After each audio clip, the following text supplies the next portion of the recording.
नमस्कार, आप देख रहे हैं न्यूज़ वन इंडिया और मैं हूं आपके साथ अमृता चौहान। बड़ी खबर, दिल्ली एनसीआर में फिर बदला मौसम का मिजाज। दिल्ली एनसीआर के कई इलाकों में बारिश जारी है। अगले 2 घंटे में भारी बारिश की चेतावनी दी है मौसम विभाग ने। भारी बारिश को लेकर मौसम विभाग ने अलर्ट भी किया है। लखनऊ में भी आसमान में काले बादल छाए हुए हैं। तो दिल्ली एनसीआर में बारिश हुई है और अगले 2 घंटे में भारी बारिश की चेतावनी मौसम विभाग ने दी है। तो इधर लगातार मौसम विभाग बारिश को लेकर अलर्ट करता रहा है और अब एक बार फिर से सुबह से बारिश हुई है और अगले 2 घंटों में भारी बारिश की चेतावनी दी है मौसम विभाग ने। लखनऊ में भी काले बादल छाए हुए हैं और दिल्ली एनसीआर में मौसम का मिजाज एक बार फिर से बदला है। कई इलाकों में अभी बारिश जारी है और अगले 2 घंटे में भारी बारिश हो सकती है। तो आपको बता दें कि इस बार तमाम नगर पालिकाओं के भी पोल खुले, प्राधिकरण की पोल खुली, क्योंकि सड़कों पर जैसे ही बारिश हुई जल भराव लगातार देखा गया और एक बार फिर से अब अलर्ट जारी किया गया है। तो दिल्ली एनसीआर में मौसम का मिजाज बदल गया है और अब मौसम विभाग ने अलर्ट भी जारी किया है। और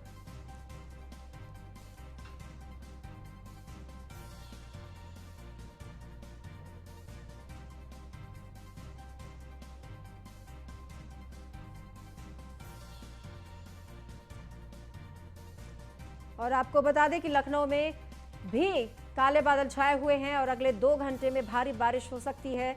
दिल्ली एनसीआर में भी मौसम का मिजाज बदल गया है, तो कई इलाकों में भारी बारिश हो गई है। और आपको बता दें कि अलग अलग जगहों से हमारे संवाददाता हमारे साथ जुड़ गए हैं। ज्यादा जानकारी के लिए अश्विनी हमारे साथ जुड़ गए हैं लखनऊ से, हमारे साथ भोलानाथ रावत जुड़ गए हैं बाराबंकी से और आकाश भी हमारे साथ जुड़ गए हैं।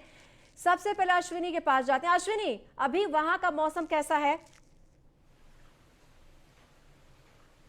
अगर बात करें मौसम की, पिछले 9 घंटे लगभग होने को हैं और लगातार बारिश हो रही है। बारिश के साथ साथ तेज हवाएं चल रही हैं जो काफी आज मौसम गर्म था उसमें राहत तो देती हैं, लेकिन समस्या भी खड़ी करती हैं, क्योंकि जिस तरह से जलभराव सड़कों पर देखने को मिल रहा है, भारी बारिश हो रही है, निश्चित तौर पर समस्या है। जो मौसम विभाग उसने हाई अलर्ट जारी किया है। अगले 2 घंटों में या 2 दिनों में 30 जिले ऐसे हैं उत्तर प्रदेश के जहां बारिश हो सकती है। लखनऊ, वाराणसी और बाराबंकी, हाथरस, शामली समेत तमाम जिले ऐसे हैं जहां पर भारी बारिश हो सकती है। उनको ऑरेंज जोन में घोषित कर दिया गया। निश्चित तौर पर 2 दिन पहले ही मौसम विभाग ने अलर्ट जारी किया था, जिसमें 14 जो ऑरेंज जोन डिस्ट्रिक्ट को ऑरेंज जोन घोषित किया था। साथ ही साथ तमाम रेड जोन में भी कुछ जिलों को रखा था। निश्चित तौर पर लगातार बारिश हो रही है। 8 से 9 घंटे होने को है बारिश है, थमने का नाम नहीं ली। तेज हवाएं चल रही हैं, जिससे कहीं ना कहीं जो बारिश का पानी है वो सड़कों पर भर गया है। पानी निकलने के रास्ता नहीं मिल रहा है, क्योंकि नगर निगम भी बड़े बड़े वादे करता था लखनऊ का कि सारी व्यवस्थाएं हो चुकी, नालों की सफाई हो चुकी। सिर्फ नालों की सफाई के नाम पर खाना पूर्ति हर साल की तरह इस बार की गई और इसका खामियाजा ये है कि सड़कों पर पानी भरा हुआ है, निकासी के लिए जगह नहीं मिल रही है। अब ऐसे में देखना होगा कि आखिर जो नगर निगम में क्या व्यवस्था करते हैं। जो पानी सड़कों भरा हुआ है, घरों के बाहर भरा हुआ है, उसको आगे कैसे निकालते हैं। जी, और इस वक्त हमारे साथ बाराबंकी से संवाददाता भोलानाथ भी हैं। भोलानाथ, वहां पर भी बारिश हो रही है? बिल्कुल, आपको बता दें बीती रात तकरीबन 10 बजे से लगातार बारिश हो रही है, तेज हवाएं भी चल रही है और लगातार 10 बजे से अभी तक लगातार बारिश हो रही है, जिससे बहुत सारी जगहों पर जल भराव की स्थिति उत्पन्न हो गई है।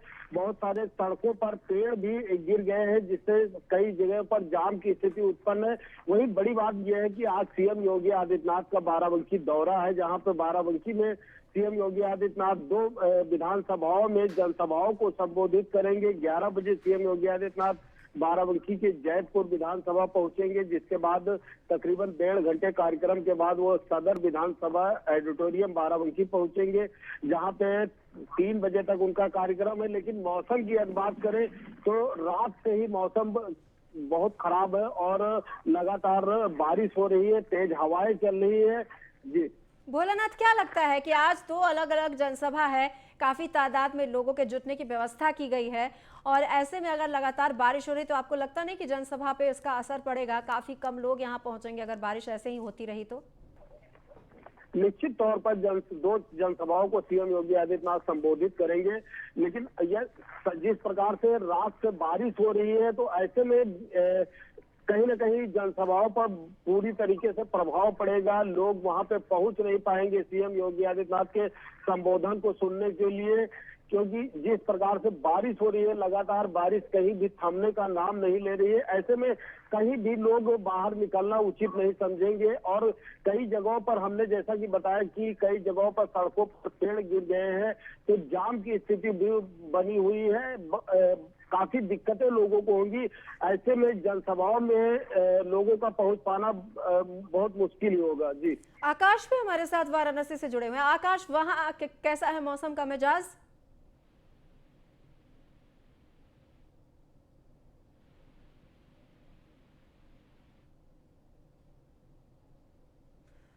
आकाश की आवाज लगता है हमारे पास तक नहीं पहुंच रही है। अश्विनी के पास एक बार फिर जाते हैं। अश्विनी, लगातार बारिश हो रही है और आपने कहा कि नगर पालिका तमाम दावे करती है, उसके बावजूद भी ये सारे दावे ही धरे रह जाते हैं। ऐसा पहली बार नहीं है कि बारिश हो रही है, हर साल अमूमन बारिश का मौसम आता है और बारिश होती है। उसके बावजूद भी क्यों नहीं नगर पालिका या प्राधिकरण इससे सीख लेकर जो जलभराव की समस्या है उससे निजात दिला देती है?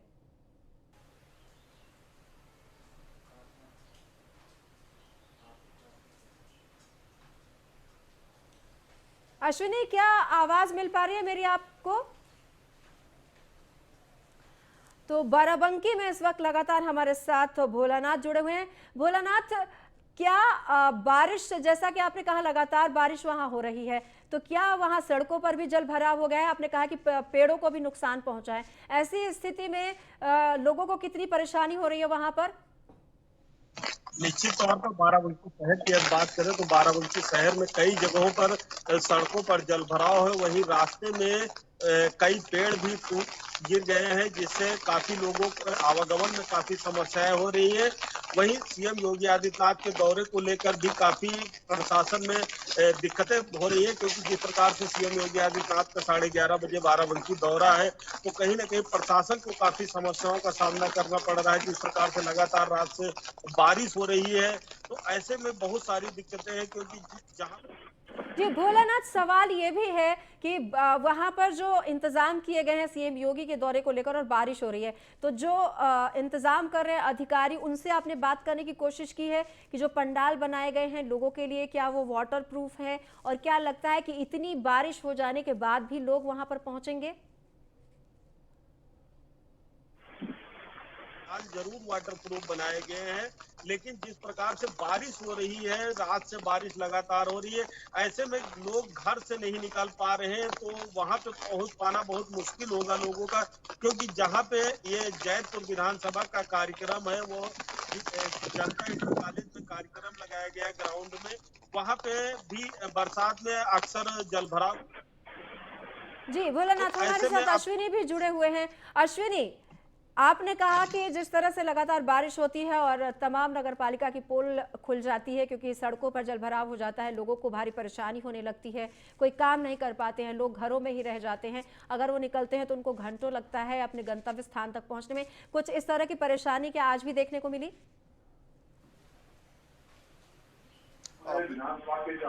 भोरी सड़कें जाम है। विधानसभा के गेट नंबर 8 पास का जो क्षेत्र है, जहां सड़क है, वहां पर बाकायदा पानी भरा हुआ है। निकलने के लिए रास्ता नहीं है लोगों के लिए, और पानी थोड़ा बहुत नहीं, घुटनों से ज्यादा पानी भरा हुआ है। समझ लीजिए आप किस तरह से नगर निगम ने लखनऊ में काम किया है कि आज 8 घंटे की बारिश में ये स्थिति हो गई है कि लोग घरों से निकल पा रहे हैं। इसके अलावा अगर बात करें, तमाम क्षेत्र जो है, तराई क्षेत्र यहाँ है, गोमती के आसपास के क्षेत्र हैं, फैजुल्लागंज जो है पड़ता है, वहां पर पहले से स्थिति खराब रहती है, पानी अक्सर वहां भरा रहता है। लेकिन अगर ऐसी बारिश हो रही है तो वहां घरों के अंदर तक पानी पहुंच गया होगा। निश्चित तौर पर अंदाजा लगा सकते हैं कि नगर निगम कैसी व्यवस्थाएं करना, सीवर लाइन डालने का काम कई सालों से चल रहा है, लेकिन अभी तक पूरा नहीं हो पाया है। और जहां पर पूरा हुआ है वहां कनेक्शन नहीं मिल पाया। निश्चित तौर पर इस तरह से नगर निगम काम कर रहा है, जिसका परिणाम आज जो है जनता लखनऊ की भुगत रही है। जी, तो इतना धीरे काम क्यों कर रहे हैं, इसका जवाब कौन देगा? होनी चाहिए, लेकिन कहीं ना कहीं एक तरीके से अधिकारी जो हैं शासक बन के बैठे हुए हैं। जवाब जब मांगा जाता है तो टाल मटोल करते हैं कि कंपनी को दिया गया, निजी कंपनी है वो अपने हिसाब से काम करती है। लेकिन समस्या ये है कि निजी कंपनी जब काम करती है तो आप सख्ती क्यों नहीं करते हैं? अगर यहाँ लखनऊ में जैसे कल नगर आयुक्त ने कूड़ा उठाने वाली कंपनी है जो उस पर जुर्माना लगाया, ये जुर्माना पहली बार नहीं लगा, इससे पहले भी कई बार कंपनियों पर जुर्माना लग चुका है, लेकिन उस सबके बावजूद भी उनको उस कंपनी को हटाया क्यों नहीं जाता है काम से? सबसे बड़ा सवाल है कि केवल 50,000 जुर्माना लगाने से जो करोड़ों रुपए काम कर रही कंपनी 50,000 जुर्माना लगाया गया उस पर, तो क्या उस पर फर्क पड़ेगा? कोई फर्क नहीं पड़ता है। निश्चित तौर पर वही हालत यहाँ पर है, जिनको जिम्मेदारी दी गई वो आखिर सही से अमूमन वही हालात रहते हैं जो पहले थे। कुछ भी नहीं हो पा रहा है, सिर्फ आश्वासन दिया जाता है, काम नहीं हो पाता है और लोगों को परेशानियों से दो चार होना पड़ता है। अश्विनी, भोलानाथ, आकाश, आप सभी का बहुत बहुत धन्यवाद हमारे साथ जुड़ने के लिए। तो लगातार बारिश हो रही है और लोगों को भारी परेशानी हो रही है। तमाम अपडेट हम देते रहेंगे। बढ़ते हैं आगे, खबर ग्रेटर नोएडा से, जहां इस वक्त की बड़ी खबर आ रही है। मॉर्निंग वॉक पर निकली लड़की का अपहरण कर लिया गया है। सुबह 6 बजे की घटना बताई जा रही है। गुस्साए गांव वालों ने दादरी जीटी रोड को जाम कर दिया है। बादलपुर कोतवाली क्षेत्र की यह घटना बताई जा रही है। तो मॉर्निंग वॉक पर लड़की निकली थी और उसका अपहरण कर लिया गया है। सुबह 6 बजे की यह घटना बताई जा रही है और गुस्साए लोगों ने अब यहां पर हंगामा शुरू कर दिया है। गांव वालों ने जीटी रोड को जाम कर दिया है। निशांत शर्मा, ब्यूरो चीफ, हमारे साथ जुड़ गए हैं ज्यादा जानकारी के लिए। निशांत, पूरा मामला है क्या? तो सुबह ही दिन दहाड़े का मामला है। सुबह वॉकिंग करने के लिए जो लड़की है, जो छात्र है, वो निकली थी घर से और वॉकिंग करते समय लगभग 5:30 से 6 बज रहे थे। उस समय की घटना है। जो कार सवार बदमाश आते हैं और छात्रा को जबरन गाड़ी में डालकर लेकर फरार हो जाते हैं, किडनैप करके फरार हो जाते हैं। परिवार वालों को सूचना वहां के राहगीर देते हैं, जिसके बाद परिवार वहां पर पहुंचता है, थाने पर पहुंचता है, थाने पर बताते हैं, लेकिन पुलिस कोई कार्रवाई नहीं करती, एक्शन नहीं लेती। जिसके बाद जो पुलिस के खिलाफ जमकर नारेबाजी की जाती है। जो NH 91 हाईवे है उसको पूरी तरह से बंद कर दिया जाता है। सैकड़ों की संख्या में गांव के लोग पहुंचते हैं, उसको पुलिस के खिलाफ नारेबाजी करते हैं पुलिस की लापरवाही को लेकर, कि जिस तरीके से कहा जाता है कि पुलिस इतनी एक्टिव है, लेकिन बदमाश आते हैं कार सवार में, छात्रा को अपहरण कर लेकर फरार हो जाते हैं। कहीं ना कहीं जो बदमाशों को पुलिस का खौफ नहीं है और जिसके बाद में गांव के लोग जो हैं विरोध कर रहे हैं, प्रदर्शन कर रहे हैं और जो परिजन है वो लगातार नाराज है कि जिस तरीके से छात्रा का दिन दहाड़े अपहरण कर लिया गया। निशांत, परिजनों से बात करने की कोशिश की है? किन लोगों पर शक कर रहे हैं वो? किसका हाथ हो सकता है इसके पीछे? कुछ बताया है? देखिए, ग्रामीण लोग हैं जिनका साथ कहना थाना बादलपुर क्षेत्र की एक घटना है और जिसके बाद उन्होंने कहा है कि हमारी जो बेटी थी वो वॉकिंग करने के लिए निकली और वो हालांकि छात्र है और जब निकली है घर से तो उसके बाद वहां से ये नहीं स्पष्ट हो पा रहा कि किन लोगों ने उसकी किडनैपिंग की है, लेकिन लोगों ने ये बताया है, ग्रामीणों ने ये बताया है और जो राहगीरों ने ये बताया है कि बदमाश आते हैं गाड़ी से कार सवार और उसको जबरन गाड़ी में डाला जाता है, उसके बाद उसको किडनैप करके ले जाया जाता है। तो कहीं ना कहीं जो पुलिस की जो व्यवस्था है वो फेलियर नजर आ रही है। बादलपुर पुलिस पर सवाल उठ रहे हैं, जिसको लेकर नाराज परिजनों ने थाने पर हंगामा, रोड जाम कर हंगामा किया है और कहीं ना कहीं जमकर पुलिस के खिलाफ नारेबाजी कर रहे हैं। पुलिस का क्या कहना है? क्योंकि आरोप तो लगा रहे हैं परिजन की पुलिस लापरवाही कर रही है, पुलिस कुछ नहीं कर रही है। पुलिस का क्या कहना है? देखिए, पुलिस का आश्वासन है, पुलिस के अधिकारी मौके पर पहुंचे हैं, डीसीपी हरिश्चंद्र वहां पर पहुंचे हैं, सेंट्रल जोन के डीसीपी हैं, उनका आश्वासन है कि जल्दी इस मामले को खुलासा किया जाएगा, आपकी बेटी आप तक पहुंचाई जाएगी। लेकिन जिस तरीके से परिवार वाले संतुष्ट नहीं है, उनका कहना है कि कई घंटे बीत गए, 6 बजे की लगभग घटना है और अब जो है 9 बज गए और उसके बाद भी अभी तक पुलिस के हाथ कोई सुराग नहीं लगा। तो इसको लेकर नाराज है और परिवार वाले रोड पर बैठकर हंगामा कर रहे हैं। रोड को पूरी तरह से जाम कराया गया है। जी, बहुत बहुत धन्यवाद निशांत इस तमाम जानकारी के लिए। तो ये वो तस्वीरें हम आपको दिखा रहे हैं जहां पर गुस्साए गांव वालों ने अब सड़क को जाम कर दिया है। सुबह 6 बजे लड़की मॉर्निंग वॉक के लिए निकली थी और अचानक कार में सवार कुछ लोग आए और जबरन उसे गाड़ी में बिठाया और मौके से फरार हो गए। इसकी शिकायत की गई थाने में और इन परिजनों का और गांव वालों का आरोप है कि पुलिस ने कार्रवाई नहीं की, जिससे वो नाराज हैं और इसी वजह से इन्होंने सड़क पर जाम लगा दिया है। अब जब इन्होंने हंगामा मचाया है तो पुलिस अधिकारी मौके पर पहुंचे हैं, इनसे बातचीत करने की कोशिश की जा रही है, इन्हें सड़क खाली करने को कहा जा रहा है, लेकिन गांव वालों का कहना है कि जब तक लड़की का पता नहीं लगाया जाता है वो यहां से नहीं उठेंगे। हालांकि अधिकारियों ने इन्हें आश्वासन दिया है कि वो जल्द ही लड़की का पता लगा लेंगे। एक्सक्लूसिव तस्वीरें न्यूज़ 1 इंडिया पर सबसे पहले ये तस्वीर हम आपको दिखा रहे हैं। दरअसल सुबह 6 बजे की ये घटना बताई जा रही है, जब लड़की मॉर्निंग वॉक के लिए निकली थी और इसी दौरान अपहरण की घटना को अंजाम दिया गया है।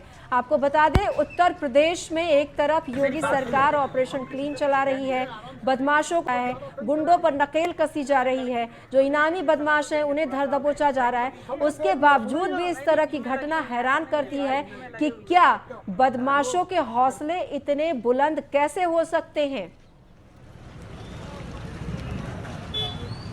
तो गुस्साए गांव वालों ने दादरी जीटी रोड को जाम कर दिया है। बादलपुर कोतवाली क्षेत्र की घटना बताई जा रही है और इस जीटी रोड को खाली कराने के लिए पुलिस मौके पर पहुंची हुई है, लोगों को समझाने की कोशिश की जा रही है। और लखनऊ से बड़ी खबर, मानहानि मामले में संजय सिंह को बड़ा झटका लगा है। आप सांसद संजय सिंह को कोर्ट ने नोटिस दिया है। 26 सितंबर को कोर्ट में हाजिर होने के आदेश दिए गए हैं। लखनऊ की निचली अदालत ने ये आदेश दिए हैं। रश्मि मेटालिक्स कंपनी ने यह मुकदमा दायर किया था। रश्मि मेटालिक्स ने संजय सिंह को लीगल नोटिस भेजा था, 7 दिन के अंदर माफी मांगने और 5,000 करोड़ की मानहानि का दावा किया था। यूपी जल शक्ति मंत्री डॉक्टर महेंद्र सिंह पर आप सांसद संजय सिंह की तरफ से लगाए गए आरोपों में रश्मि मेटालिक्स कंपनी की तरफ से फाइल किए गए मानहानि मामले में संजय सिंह को बड़ा झटका लगा है। एसके वाजपेयी संवाददाता फोन लाइन पर जुड़ गए हैं ज्यादा जानकारी के लिए। इसके कितना बड़ा झटका है सांसद संजय सिंह के लिए? से आप यूपी प्रभारी और साथ ही साथ राज्यसभा सांसद आम आदमी पार्टी संजय सिंह ने प्रेस कॉन्फ्रेंस की थी और प्रेस कॉन्फ्रेंस कर जल शक्ति मंत्री महेंद्र सिंह पर कई आरोप लगाए थे, गंभीर आरोप थे। पाइप सप्लाई को लेकर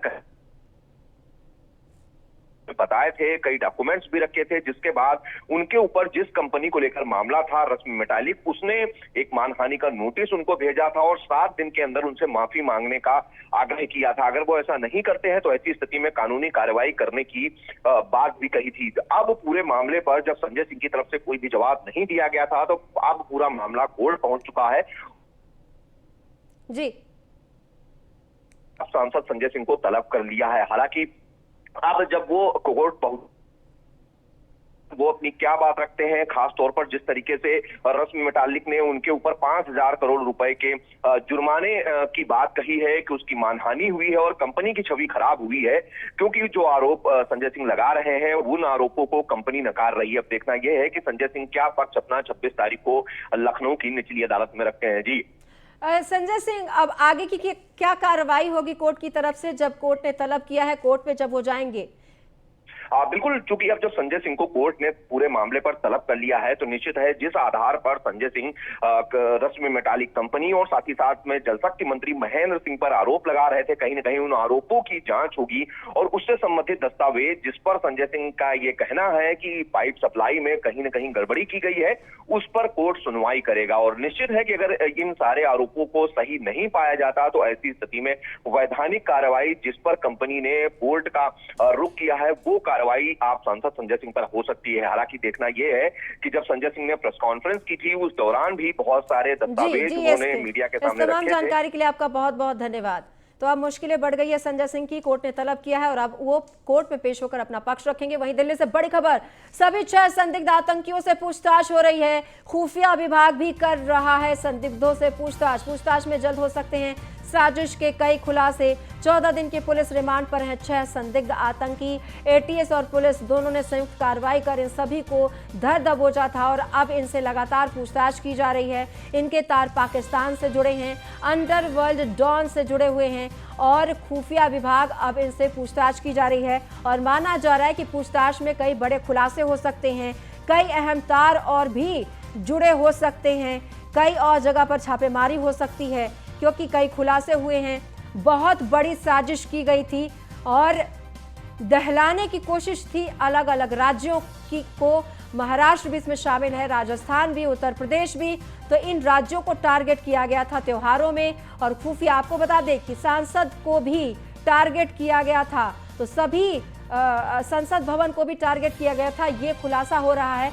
तो ये बहुत बड़ी साजिश थी जिसे नाकाम किया है एटीएस ने, और दिल्ली पुलिस, उत्तर प्रदेश की पुलिस, सबने मिलकर ये संयुक्त कार्रवाई की है। सभी 6 संदिग्ध आतंकियों से पूछताछ चल रही है और माना यह जा रहा है कि और भी कई बड़े खुलासे हो सकते हैं। और ब्रिजेश श्रीवास्तव, एसोसिएट एडिटर, हमारे साथ फोन लाइन पर जुड़ गए हैं ज्यादा जानकारी के लिए। ब्रिजेश, पूछताछ में क्या कुछ खास निकल कर आप आया है? देखिए, सबसे बड़ी बात यह है कि लगातार एटीएस पूछताछ कर रही है, दिल्ली पुलिस की स्पेशल सेल पूछताछ कर रही है, और सबसे बड़ी बात यह है कि पूछताछ में कई सनसनीखेज खुलासे हुए हैं। जिस तरीके से उत्तर प्रदेश के कई हिस्से ऐसे हैं जिनको जो है दहलाने की साजिश रची जा रही थी, वो अपने आप में एक जो है खुलासा हुआ है। इसके साथ ही किस तरीके से दिल्ली की जो स्पेशल सेल जिसने जो 6 आतंकियों को गिरफ्तार किया है, उसमें कैसे पाकिस्तान का सीधे तौर पर कनेक्शन सामने आया है, कैसे आईएसआई हैंडलर के तौर पर काम कर रही थी, ये सामने खुलासा हुआ है।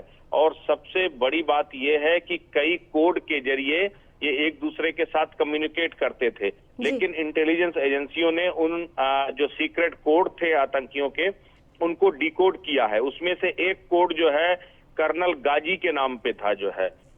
सबसे बड़ी बात यह है कि अलग अलग तरीके से अलग अलग इलाकों में स्लीपर सेल के तौर पर ये आतंकी रह रहे थे और बड़ी घटना को अंजाम देने वाले थे। एक सीरियल ब्लास्ट की योजना बना रहे थे, केवल उत्तर प्रदेश ही नहीं बल्कि उत्तर प्रदेश, राजस्थान, दिल्ली, हरियाणा, इस तरह से कई स्टेट ऐसे थे जहां पर एक ही समय पर सीरियल ब्लास्ट किए जाने थे। तो इसको लेकर के भी खुलासे हुए हैं। तो कई बड़े खुलासे इस वक्त हो रहे हैं इनसे पूछताछ के साथ। और सबसे बड़ी बात यह है कि अलग अलग ये जो 6 आतंकी पकड़े गए हैं, इनका ताल्लुक अलग अलग था। किसी का पाकिस्तानी खुफिया एजेंसी आईएसआई के साथ संपर्क था, तो कोई जो है अलकायदा और आईएसआईएस के साथ जुड़ा था। और सबसे बड़ी बात यह है कि अलग अलग मॉनिटर हो रहे थे आतंकी, लेकिन इन सब के तार एक दूसरे के साथ जुड़े हुए थे। तो जाहिर तौर पर जो तमाम ये मिलिटेंट ऑर्गेनाइजेशन, कुल मिलाकर आतंकियों के गठजोड़ से ये साजिश रची जा रही थी। मतलब अलग अलग आतंकी संगठन थे जो एकजुट हो गए थे। बहुत बहुत धन्यवाद ब्रिजेश इस तमाम जानकारी के लिए। फिलहाल इस बुलेटिन में इतना ही। नमस्कार।